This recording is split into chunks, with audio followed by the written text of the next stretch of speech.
The concept of Greater Israel has become a contentious issue once again, sparking debates and stirring political waters across the Middle East. This idea, deeply rooted in both historical and religious contexts, envisions Israel extending its borders to include territories from neighboring countries like Palestine, Jordan, Lebanon, and Syria. For some, it represents the fulfillment of ancient prophecies and ideological ambitions. For others, it is seen as an encroachment that defies modern geopolitical realities. Recently, an Israeli map depicting expanded borders to fulfill the vision of Greater Israel was published on official social media accounts. This move ignited intense backlash from Arab nations, including Saudi Arabia, Qatar, and the United Arab Emirates.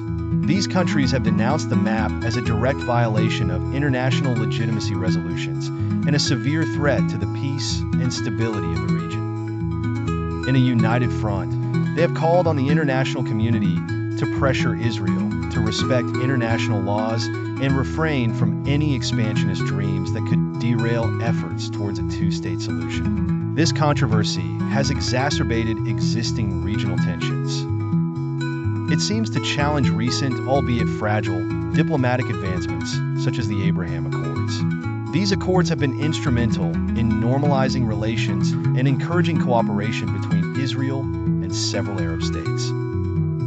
However, the specter of a Greater Israel stands in stark contrast to these diplomatic efforts, potentially unraveling threads of understanding and collaboration. The situation is a tapestry woven from historical grievances, strategic interests, and the struggle for national identities. Arab diplomats are urgently working through international channels to ensure that peace talks and negotiations remain anchored in internationally recognized principles, advocating for a future where coexistence is the rule, not the exception. It is a complex and sensitive issue, one that echoes the deep-seated and multifaceted challenges of the region. Observers and analysts will undoubtedly continue to monitor the impacts of this map on regional politics. They question whether it will provoke stronger unity among Arab nations or push Israel into further diplomatic isolation. In what direction the resolution will come is uncertain. Yet one thing is clear: the conversation about boundaries and territories is far from over. This issue potentially alters the course of Middle Eastern politics for generations to come.